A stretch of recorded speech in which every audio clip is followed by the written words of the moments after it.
Well, howdy, folks, and welcome back to another episode of Follow the Leader. I'm your host, Lee Larson, and I have an awesome guest for y'all today. Joining me from Denver, Colorado, Dr. Kyleanne Hunter. Kai, welcome to the studio. Thank you so much for having me. I'm really excited for this conversation. Oh, the pleasure's all mine. Y'all, check this out. Check out this resume and prepare to be humbled. CEO of the Iraq and Afghanistan Veterans of America, IAVA. She was the senior scientist at RAND Policy, senior political scientist at RAND, co-creator of the Women, Peace, and Security Initiative, co-author of Invisible Veterans. And then all of that, of course, is built on your Marine Corps combat veteran experience. My goodness. And I'm going to butcher this. AH-1W Super Cobra attack helicopters. Whew. First of all, thank you for your service, and not only service in the military, but beyond with advocacy. Can you talk about what that was like to move from combat into policy advocacy?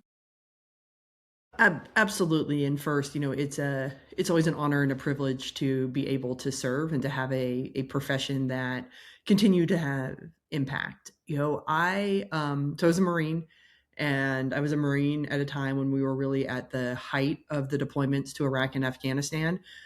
We actually in the Cobra community, we called it like the endless cycle, because our it was these years of being deployed for 9 or 10 months a year, coming home for a few months, and then heading right back out the door. And in many ways, that was a actually somewhat easy job, because you knew exactly what you're going to have to do, right? Like, it was somewhat predictable. You knew what your rotations were going to be. And when you were downrange, like, yes, I'm not going to undermine or diminish the ideas of combat and war. And that's definitely something we should talk to. But, it was predictable. You knew exactly what your job was going to be. I finished up my active duty time in the Office of Legislative Affairs for the House of Representatives for the Marine Corps. And that was a incredibly transformative experience for me of understanding the power of advocacy and really the power of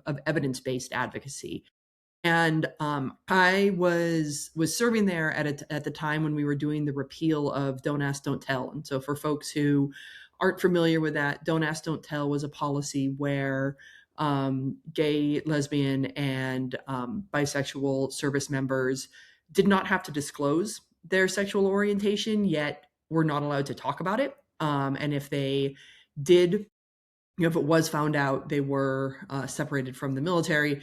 We ended up repealing that so that members of the LGBT community could serve openly. And I use those terms deliberately, because it does only cover gay, lesbian, and bisexual service members. It does not cover transgender members, which has been a whole nother side of this. But I remember at the time there was a lot of emotional based arguments that were coming up on both sides of the issue, right? People were approaching it with deep emotion. And emotion is important. Emotion and stories are the soul of advocacy in many ways. However, there was virtually no research done on what the impact of this policy had been, and like the very negative impact, as well as what are the best processes to undo this policy, right? And really create a new policy that both roots and respects the rights of every single individual and creates the space for everyone to be able to serve,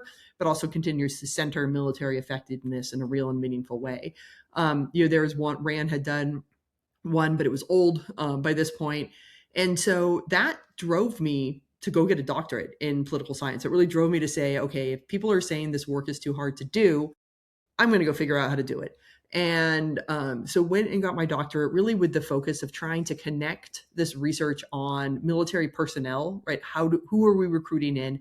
How are we taking care of them? What does it mean to bring the actual best people into the military? To the military effectiveness side, how are they actually making our military more effective at what we are supposed to be doing at a military? And I went into this with always the the mindset of research needs to be done in order to create better policy, and advocacy is that bridge. And so, my journey from being a woman in a very male dominated career field in the military. I mean, the Marine Corps is male dominated as it is.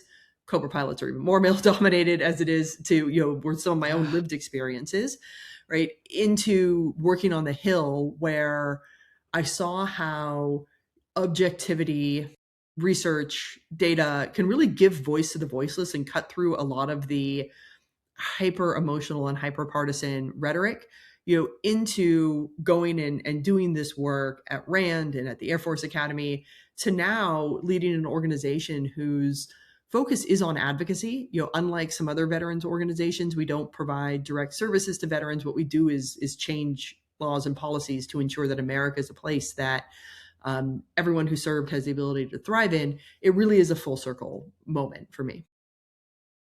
Yeah. Well, and it's a really powerful story. It shows how much the service meant to you and how you want to continue to make sure that those opportunities remain in place.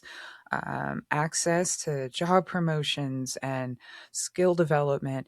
And again, this benefits the entire military. this is this is total military readiness, bringing everybody up. Um, can you talk a little bit about and we have a whole bunch of questions to get to, but I did want to at least ask, while you served, what was that experience like? Did you feel like that you were supported, or did you have some hardship? Can you talk a little bit about that? Yeah, so service for me was a mixed bag. I'll start with some of the positives, some incredibly, incredibly amazing mentors and friends, most of whom happened to be male, because that was just the field and the world that I was in.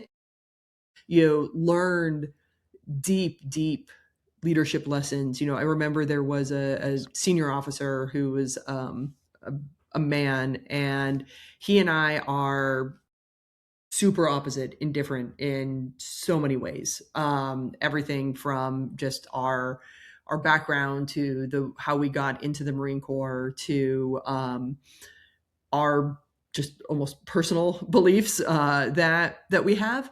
And yet, when I went to work for him, one of the first things he said was, the Marine Corps was designed and made for people like me. And so I don't know what is concerning to you. I don't know what's hard for you. I don't know what hurts for you. You need to let me know, because my job is to remove obstacles out of your way. As a senior officer, I need to remove obstacles for people who are different than me, because he's like, it's very easy for people like me to navigate my way through this institution. I know it's not easy for you, but I don't know what the hardships are. And I thought that was such a powerful and important leadership lesson, because it shows, if you were the dominant, right? Like, you were the in group, you were the person this institution was built around, rather than saying, well, yeah, that's the way it's supposed to be, right? It's the way it's always been. If you can't conform to what I'm like, if you don't do things the exact same way I am, you don't belong here. It was the opposite. It says, I know that there's going to be struggles for you, but I don't know what they are, because I've never experienced them. So tell me. And I could go talk to him and say everything from, like, I have gear that's not fitting me right, and I'm getting, abrasive, Yeah. like, it's just abrasions because things Yeah. don't fit, Right. which is a real thing. And then he's like, oh, we can actually fix that, right? That's an easy thing to fix. We can go order you different gear, but not thinking about it, because don't know it, and don't fault him. Two,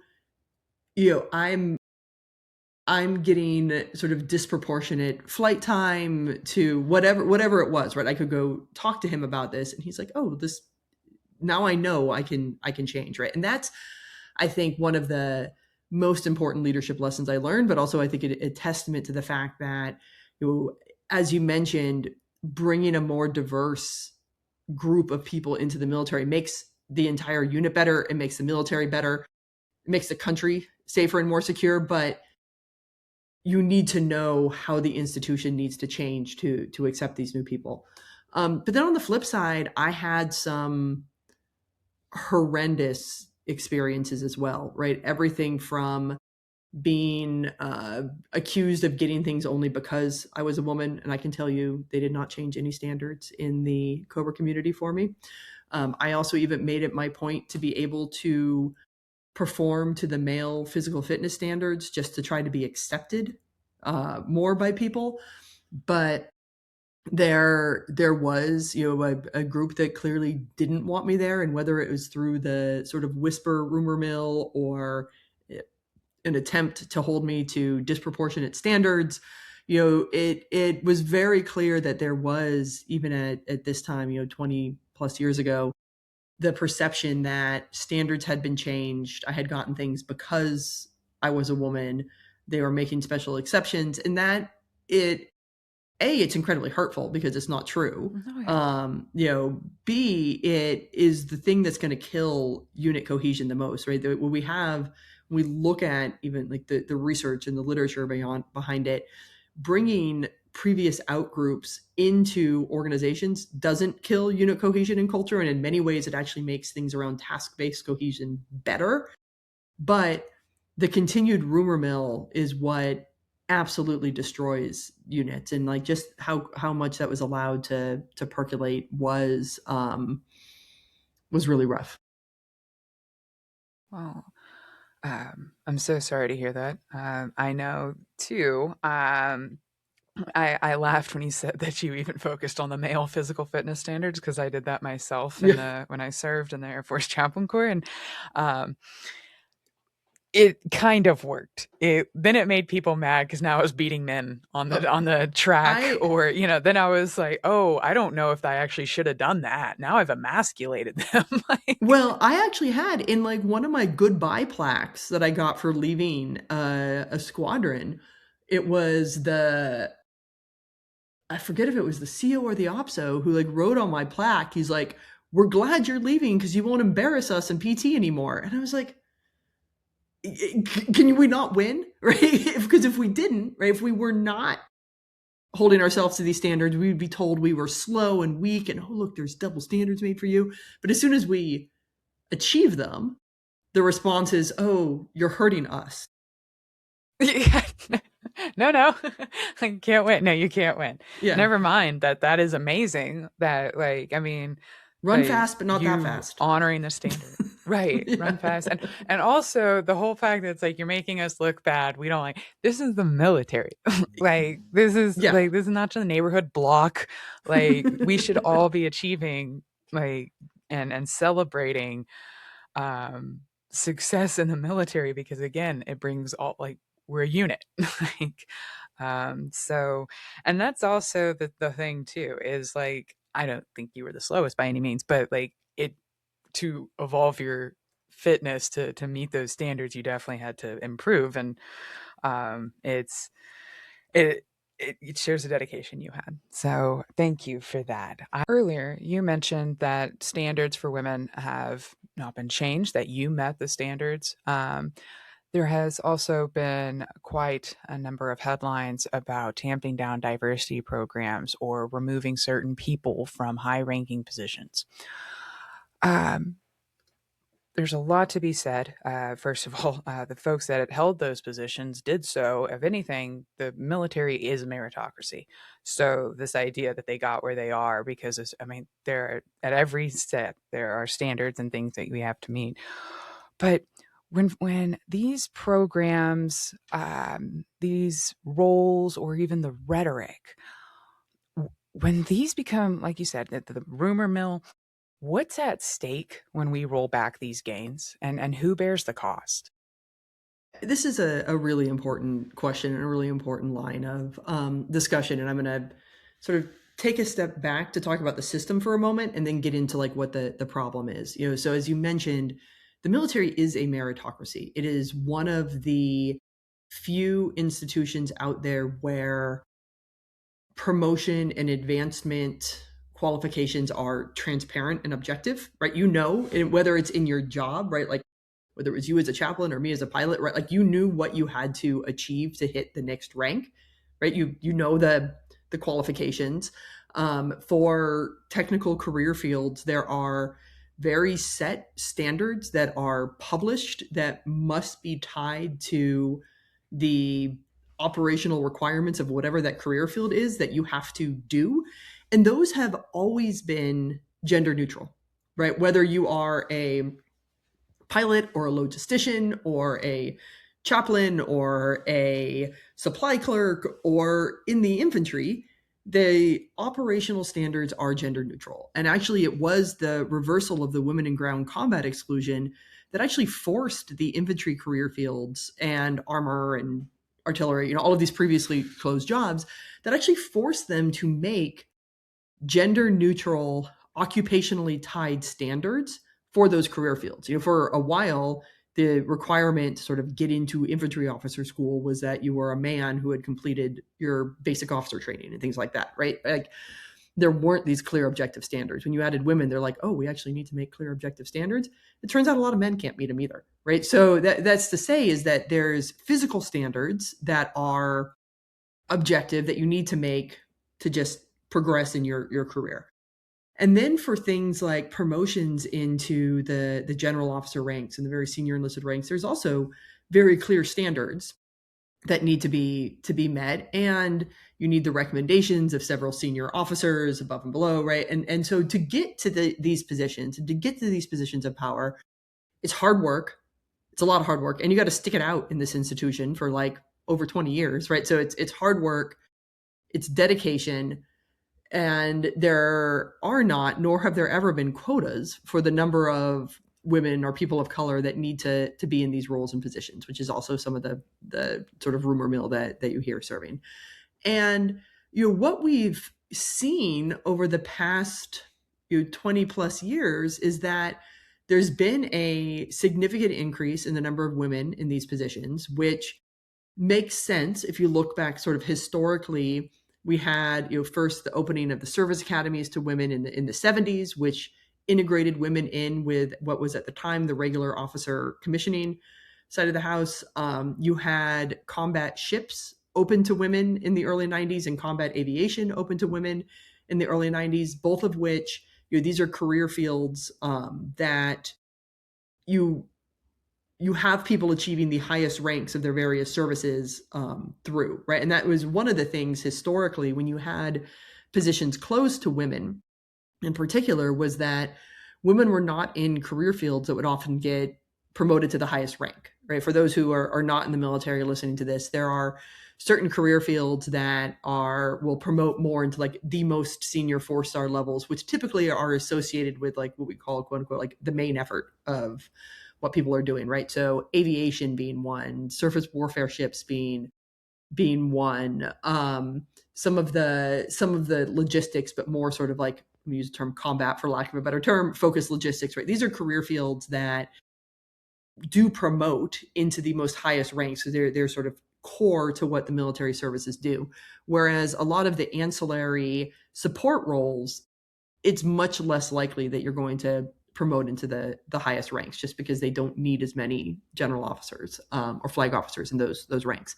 And so we've seen over the past 20 years, women, people of color ascending into these ranks, not because of their identity, but because we've normalized and integrated at the lower levels, women and people of color more, so they have the opportunity to achieve the highest levels. And it's important for a few reasons to have, diversity in these senior ranks. One, it's an essential recruiting tool. We know right now that women have, for about the past decade, women have been the fastest growing group to join the military. They're also been consequentially the fastest group of veterans.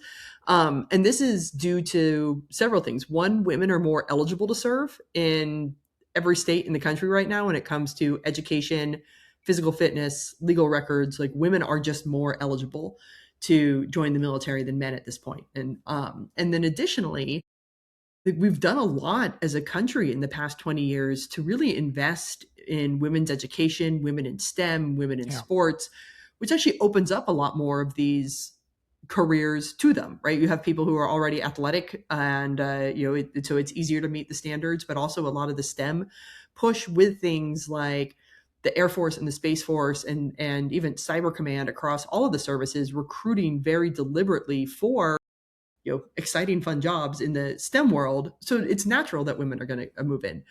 the firing, particularly of women from very prominent roles, has led to a ripple effect in recruitment, right? It has led to this ripple effect that women are expressing more concern about joining, wondering if there is a future for them. What we're also seeing is people leaving the military at a faster rate than they were before. I mean, there was an article not that long ago that was looking at the Army can't even keep people through a full contract often right now. If they have the option, they'll leave to get out. And I think if you look around, the economy out in the civilian world is not all that great. It's not like we are at a time where there are jobs. People are just like, Mm-hmm. there are jobs everywhere and there's more jobs and there are people to fill them, which is when you often have this like exodus from the military. It's like, oh, because it's really easy to go get a civilian job. It's not really easy to go get a civilian job right now. I think everyone looking around the job market, you can kind of see it's not the best economy, but we're seeing people leave.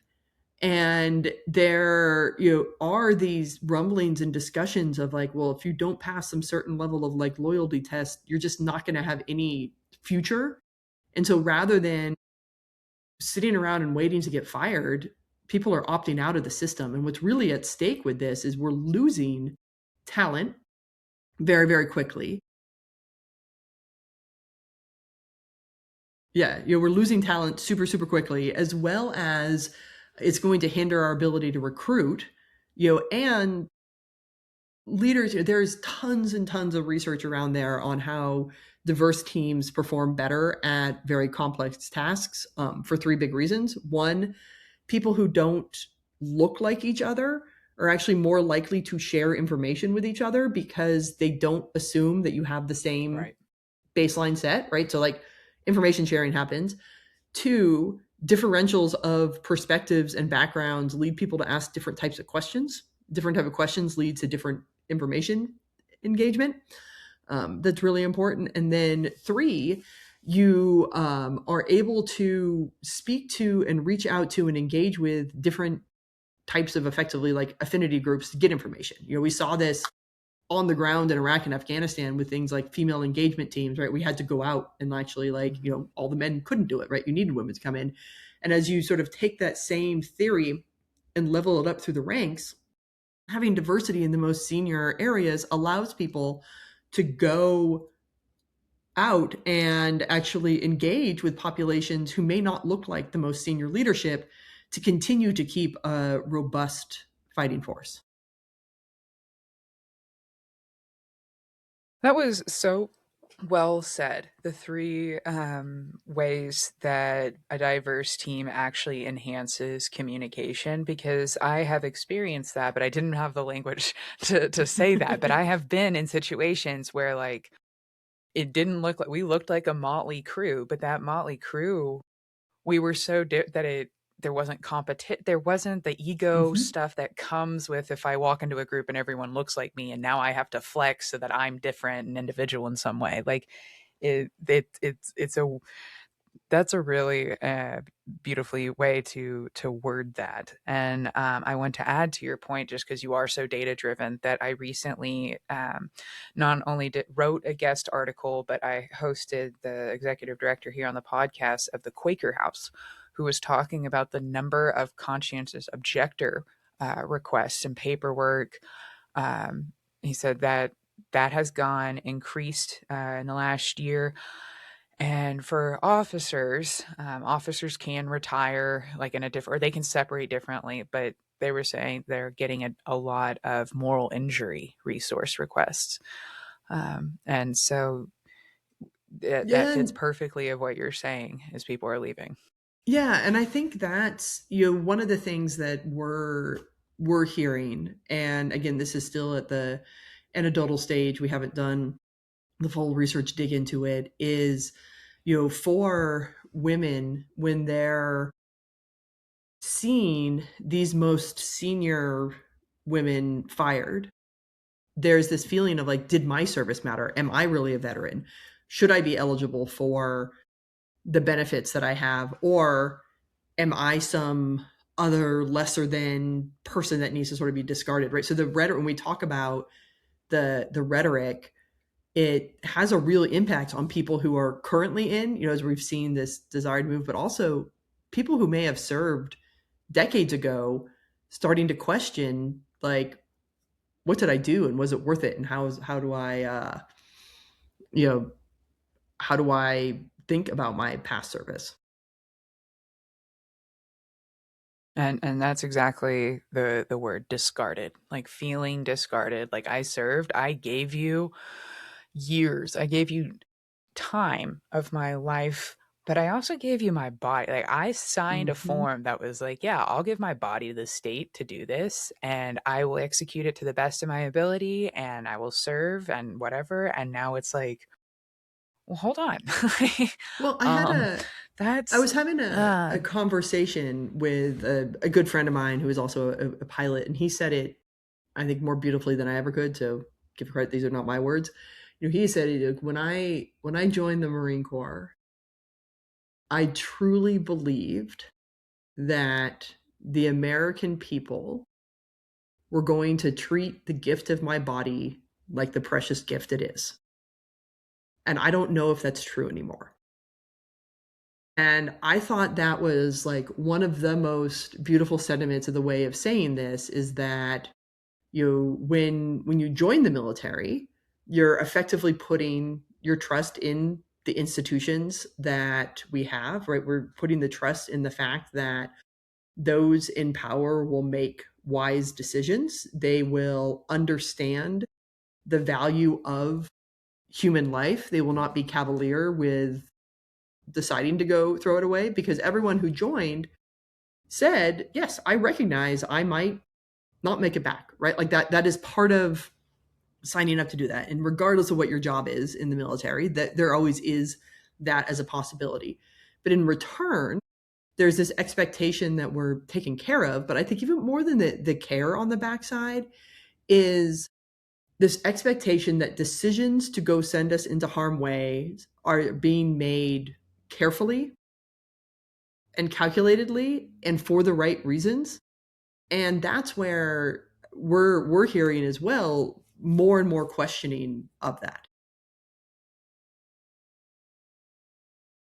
that is um it's it's very well echoed in the rhetoric of Hegseth and Trump, just talking about especially this war, in that like, yeah, some people will die, or like we had a I can't remember the word he used, but he was just talking about, oh, that was it went rogue or something. He was talking about a bomb that, and just this very detached, dehumanized, like you said, cavalier way that they're speaking about the war. They're promoting the war as if it's a video game. They're talking about it as if it's a video game. And then on top of it, it's all under the guise of religious rhetoric.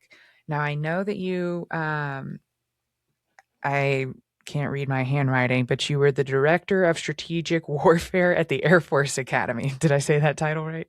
Yeah, I was the director of the Strategy and Warfare Center, yes, at the Air Force Academy. Okay, Yes. so very close. I knew. Okay, Hmm. Yeah. the Air Force again. That's a handwriting thing. Sorry, folks. But did you see any of this language, or kind of like we just touched on before, this removal of folks from roles, and the impact that it's having? Did you see that at the Air Force Academy, the Christian Yeah. rhetoric, or the gender or maybe racial rhetoric?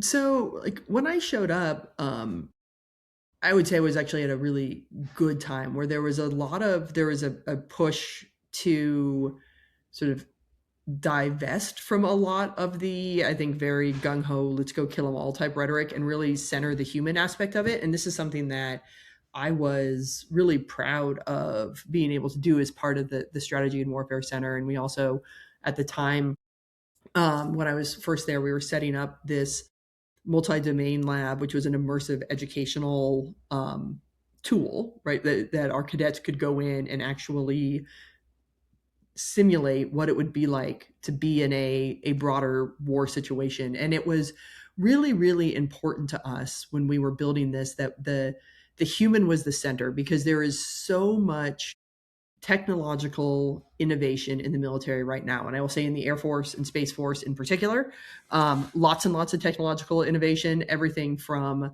the continued integration of AI into weapon systems to the use of more remotely piloted aspects to it just huge improvements in targeting and radar systems and sensors that allow people to like reach out and touch things from a much further away.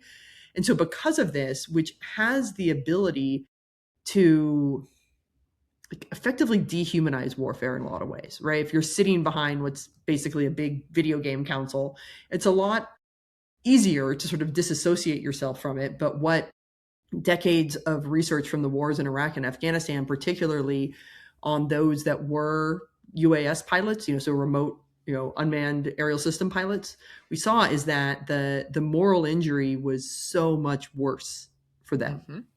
Yes. And so we were really focused on centering the human, right? And that work went on for like several years. And like thankfully the MDL is still there, the Strategy and Warfare Center is still there, but there's at the academies as well, there have been some concerning changes recently with how turnover, whether it's with the cadet wing or the process of bringing new deans in. There's again, it sits often in the sort of whisper network of like people being removed because they aren't in line with basically the administration's priorities. There was a big push to reduce the number of civilian faculty at the academy, which is something that I have big concerns about, because your civilian faculty, the vast majority of civilian faculty is prior military. I think over 90% of civilian faculty is prior military at the academy, and they provide continuity.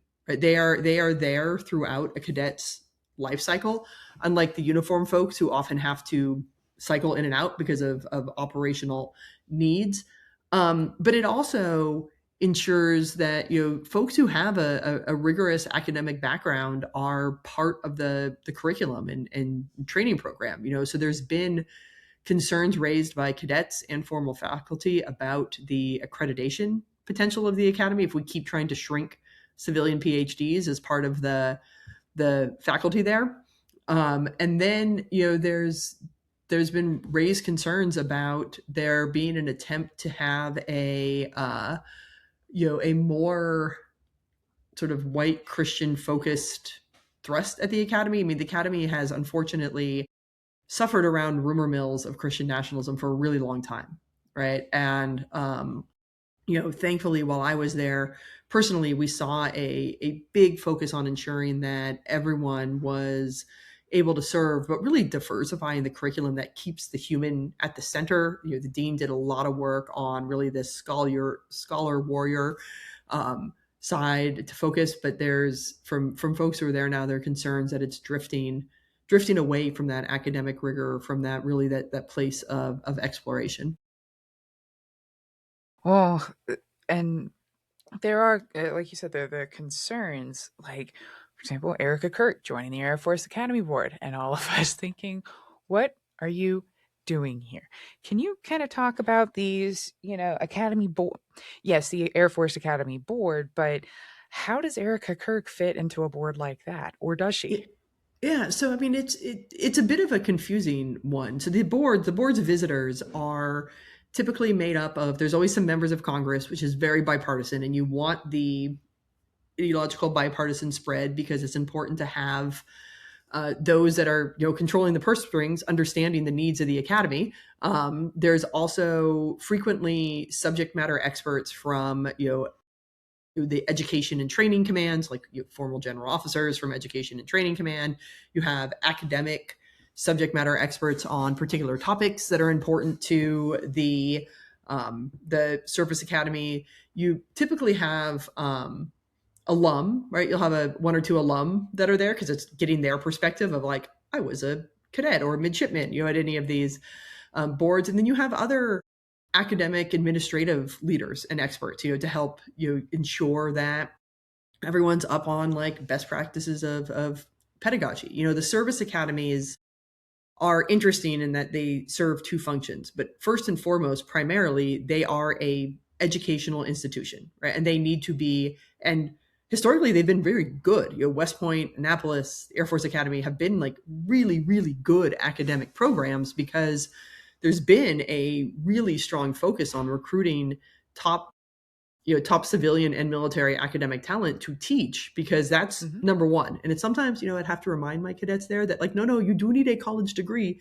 to graduate or to commission, so, like, first and foremost, they are a academic institution, and then second, they're the officer training facility.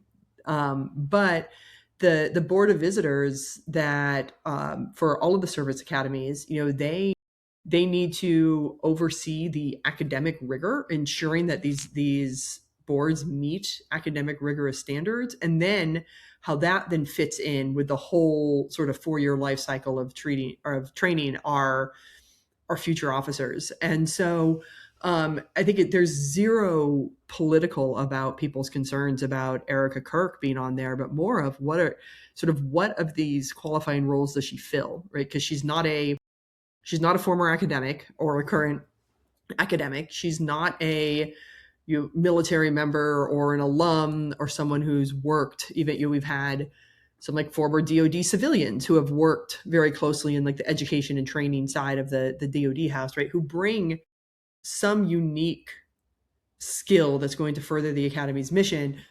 There are always concerns when people who are sort of seemingly out of place fall on here, because the the academies are really the place that needs to be free from politics, for I think two big reasons. One, they are again a place of higher education, and there needs to be preserved that political and academic freedom to actually question and engage and grapple, right? Just as a college student, that's part of going to college, is you should be able to you should absolutely read things that you disagree with when you're in college that are going to challenge and question.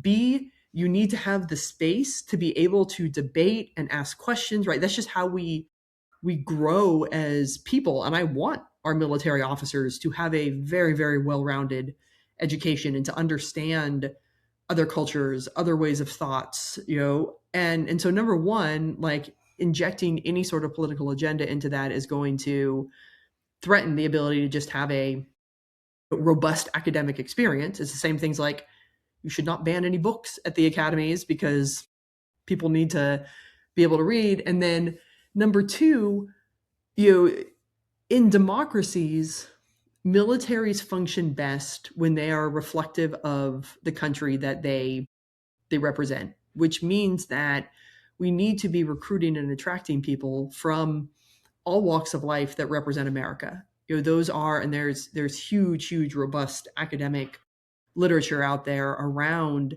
how militaries that look more like their populations that they protect are just more effective militaries. And if we start to say that, oh, well, only people who think this way are welcome, we are not going to be reflective of our country. And that ultimately hurts all of us. It absolutely does. Well, you spend a lot. We've talked a lot about institutional culture. You served as the co-chair for the Culture and Climate Line of Effort for the Independent Review Commission on Military Sexual Assault. I do apologize, listeners. Everything is a mouthful with the military. Everything is acronyms and just some of the most wordy things we've ever done. But you have done a lot for the culture and climate in the institution. Can you talk about how the culture has changed since your time of service to what you are observing now as a policy advocate? Yeah, absolutely. And culture and climate are important because that's where the rubber meets the road, right? We can create all the policies we want, and particularly an institution like the Department of Defense that is just huge. I think people think about the military as, oh, this all these people that run around and like shoot guns and break things, right? It does that, but at its core, the military's a ginormous employer, right? There are just, if you look at the number, I mean, I think it's, if you look at the DoD, it's the number one employer in the US, basically. So lots and lots and lots of people. And in big institutions, policies are really only as good as the mechanisms and the people that you have enforcing them and actually teaching them, right? So it came from the place that it's not enough to just change laws and policies. We actually need to have a culture that allows for these laws and policies to be implemented. But also, there are behaviors and actions that you can't policy in or out of people, right? It really has to come down to like how you show up as a human. And on the encouraging side, the military and military services are built around core values that open up a space for fantastic culture, right? I'll talk about the Marine Corps. Honor, courage, and commitment being our core values, right? Those are values that, when executed on, create phenomenal cultures. Right? The idea of honor and the idea of actually having someone who respects and honors each other is essential, right? We talk about courage, and it's not just jumping on grenades, right? But standing up for when you see somebody being mistreated, right? Including folks is often much more difficult and courageous, right? If you have someone go jump on a grenade or go have a really hard conversation, I think a lot of people would rather jump on a grenade because like then you're just done, right? Everyone thinks you're a hero for doing that, right? But having a really hard conversation, it's uncomfortable, right? It makes you difficult. It takes courage to do that, right? Commitment isn't just saying like, yes, I will do whatever you say. It is, I am going to ensure that this person sitting next to me is taken care of, right? So like these values open up the door for really positive culture. And so some of what we did was tie, these core values to the way in which we treat each other. And we saw a lot of positive change come out in the past decade or so. Everything from the Army's implementation of the BCAP program, which really allowed for 360 reviews. We got better leaders in place who really focused on how they treat people, not just how they execute sort of above and beyond. We saw a greater recognition and acceptance for women in positions of leadership, which was really important. We saw also part of culture and climate was things like the opening of the Civilian Harm Mitigation and Reduction Office that used to be in the DoD, right? Where we integrated the idea that we need to protect civilians into how we did our warfighting and planning. What we're seeing right now, I think, in addition to, we've touched on the firings of a lot of people, but is this return to rhetoric about killing and destruction and having no mercy and violence as being a linchpin. And like, yes, everyone who is in the military knows they may be asked to go do violence on behalf of the United States government.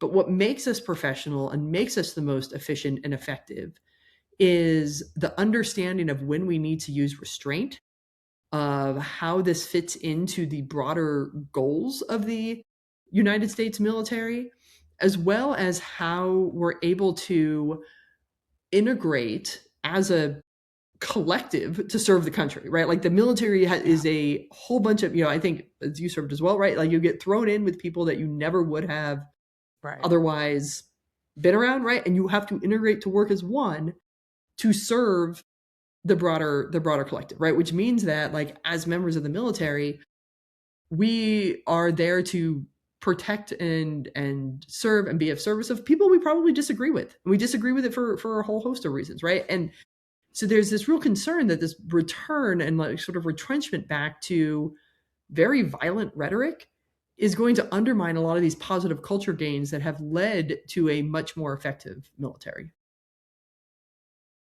Well, and I think about a few months ago when Hegseth called all the generals to come for a meeting, and he said a lot that day. But the thing that stood out to me was his comments about no more walking on eggshells.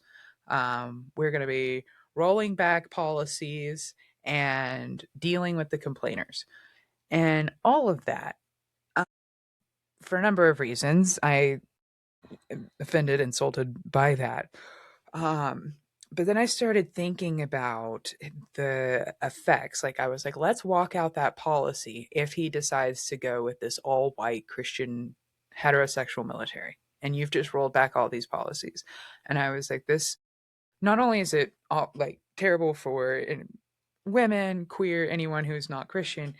But when you start rolling back these policies, when you start shaming complainers, it doesn't make those actions go away. It makes it harder for accountability. It makes it harder um, for justice, for care, for whatever the next steps may be. And I'm looking at this with a lot of concern. I'm like, these are borderline, if not, but almost male prison conditions when you have no way to address when harm, particularly when it's sexual harassment or assault in nature. Do you see any other red flags about the rhetoric that you're concerned about just from this past year? And I know there's been a lot of Yeah. rhetoric, there's been a lot of things, but I mean, Yeah. there's and part of it is like which one do I respond to? It all needs a response, but what are some Yeah. things that you've heard this year that you're like, "Oh, no."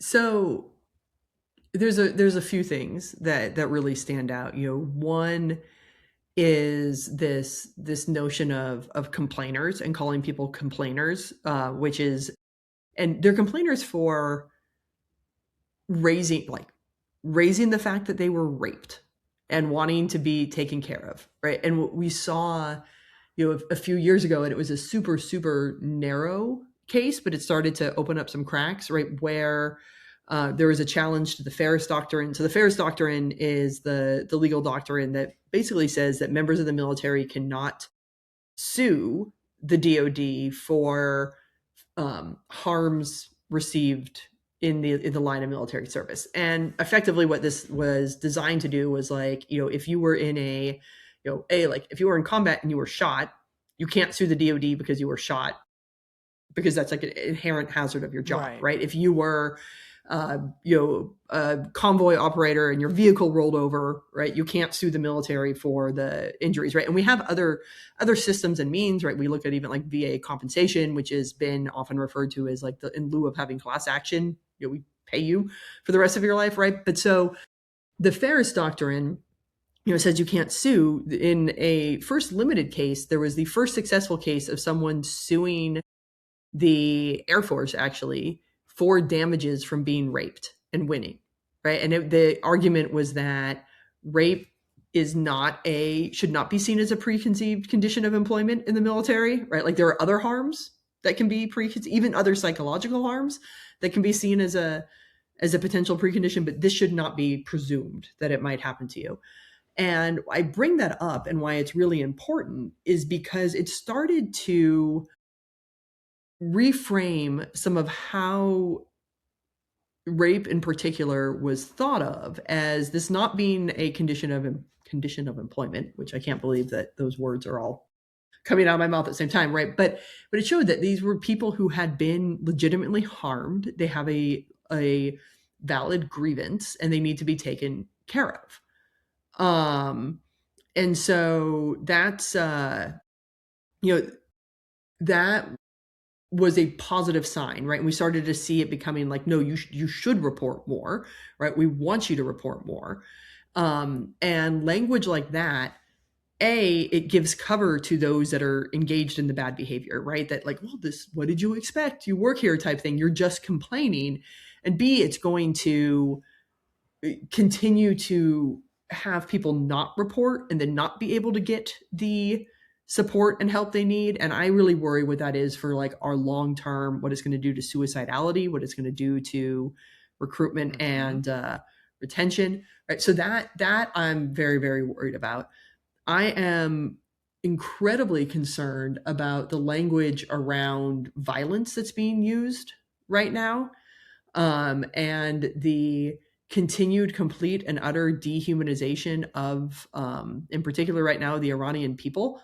And they keep saying that, no, we're not at war with the Iranian people. Well, when you say that you're going to destroy an entire civilization, when you refer to people as your enemies, that you want, and I don't even remember the exact words, but around, like, basically unmitigated violence against them, right? This creates real concerns, about what does it say about the type of person that's going to be attracted to serve in this institution? Because, you know, when we give young people the ability to enact incredible, incredible violence, what we need to ensure is they also have the ability to exercise restraint. And that's what makes the American military the best military in the world. It's not how much violence we can actually do, it's our ability to wisely choose when to do it. And if the rhetoric is kill them all, effectively, give no mercy, no quarter, who is that going? Is that going to attract the person who says, I want to serve? I understand that I may be asked to go do the hardest thing that a human being is going to be asked to do, but I do it because I believe in this institution. I believe in the person to the left and the right of me. I believe that we are doing this as a last resort and for all of the right, legitimate, and justified reasons. Or is it going to attract the person that's like, woo, go kill them all, right? And like, what person do you really want serving and able to enact this violence? Because Mm-hmm. you you can't take back dropping a bomb. You can't take back shooting someone. You can't take back making kids orphans. And what we learned from Iraq and Afghanistan was that the more reasons you give for other people to dislike you, the more the other guy wins. Right? Every time there would be civilian casualties, that is a wonderful Al Qaeda or Yeah. Taliban recruiting ground, right? Oh, And totally. and so this language, I worry as well as to what that actually means for our adversaries, right? What does that mean for their ability to say, look, U.S. leadership says they want to destroy all of us, right? They want to destroy our entire civilization. They don't want to give us any mercy or quarter, which is a war crime, right? We have to, like, if somebody surrenders, you have to let them surrender. Um, which more than I do, even from your chaplain time, right? So there's what does this language do to build or pit people against us? Um, it, like you said, it has concerns for suicidality. It has concerns. We're hardly taking care of the veterans we have. We're making more veterans. We're making more, like you said, orphans. It's just not. Um, there's no cool head in the building. Is Mm-hmm. what it is. Like, are you kid? Like, but one of the things that I have so much respect for you for the IAVA. You're the CEO of the Iraq and Afghanistan Veterans of America, IAVA. Um, you're serving something like 500,000 veterans, and really impressive. I mean, you're doing a lot of policy advocacy work. One of the things you've said online is that veterans remain among the most trusted people in American life. Can you talk about why veteran trust is important? Um, why veterans speaking out is important to listen to, and just ultimately um, the impact that you're making with IAVA. Yeah, so IAVA as a veterans organization is a bit unique in that we are a advocacy organization, not a direct service providing organization. So you know, we don't take veterans on camping trips. I love camping myself. I will go on many camping. It's great, right? We don't um we don't help veterans with their claims that do. There are amazing, amazing organizations that do that. Our focus is on changing laws and policies so that America is a place where everyone who served has the ability to thrive. And so, um, I guess we could say we serve all the veterans by the fact that we try to change laws and policies to make things better for everyone, but we don't do individual service provision. And I think it's important for three big reasons. One, as you mentioned, veterans remain a very, very trusted group of people. And this is incredibly important right now because it, America is a very, very polarizing place right now. And anyone who doesn't see that, I don't know where you've been for the past decade, but we are, and the encampment of trust. I mean, and it's only accelerating with things like AI in terms of trust, and like, how do we trust information? Whose information do we trust? Where do we get things that are trustworthy? Right. So there's just a general lack of trust out there. Veterans remain trusted, and largely the reason is when you are in the military, you have no choice who you serve with, right? It's one of the very, very few career paths that doesn't have a lot of self-selection bias in it.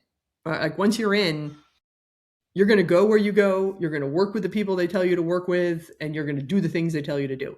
And so because of that, veterans are a group that has had to be able to communicate and navigate across these, pretty big divides, which builds trust among all groups, right? So that's number one, is like, it's important to have veterans as advocates because they are trusted, right? This is about issues that matter from people who have a understanding of how to have hard conversations with each other and really work past differences.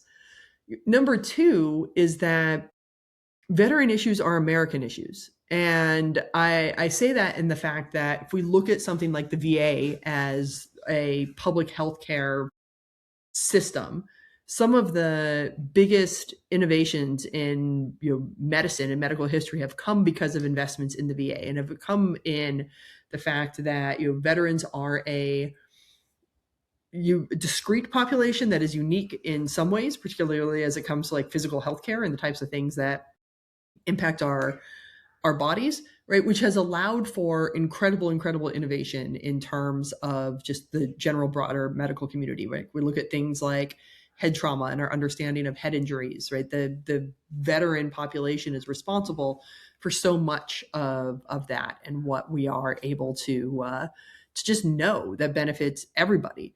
But additionally, when I talk about veterans issues being American issues, is veterans are Americans. They are just people like everybody else. And they touch everything from public lands to fair housing to like, clean water access, international relations. And so having a strong and credible voice that is able to work through a lot of these different populations is really, really important for just getting anything passed in the American population right now. And then, third is the fact that veterans are, and it kind of related to number one and two, like, incredible coalition builders, right? It is the ability to work across hard issues, because it's what we've had to do in the military, right? We've had to go be with a bunch of people that didn't know each other before and go do a hard thing together. That is a real, I think, positive benefit of what we do.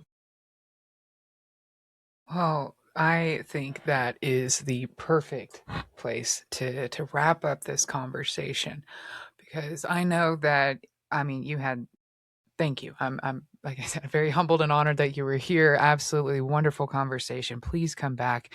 With everything Absolutely. that you're doing, doctor, can you tell folks where they can donate, follow, learn more about you and your mission? Yeah. Absolutely. So at IAVA.org, and there are multiple ways. Like, first, join us. It is free to join and become a member. And if you are a veteran, you're able to join our verified veteran network and be eligible for things like participation in our advocacy programs, our fellowship programs, our survey work, because everything we do is also based on the needs and understandings of our populations. You can also go there to donate. We are fueled. We get no government funding. We are 100% funded by the generosity of donors and foundations. And so, to keep this work moving forward, we do need everyone's support. So IAVA.org, and check out the events. There's some coming soon events in places that you might be too. Well, thank you so much for being here. Are there any other last words? Just thank you for this. I do have deep faith that we will get through on the other side of the moment we're in right now. But being able to call out some of the rhetoric for what it is, but also, having real faith and trust in our veteran community and populations, that they are able to serve as a bridge to, I think, bring us through some of this incredibly divisive time right now. Absolutely. Absolutely. Well, folks, what did you think of that episode? Let me know in the comments. Don't forget to like, follow, subscribe. You know the drill. This has been another episode of Follow the Leader. I'm your host, Lee Larson. And until next time, see ya. Um,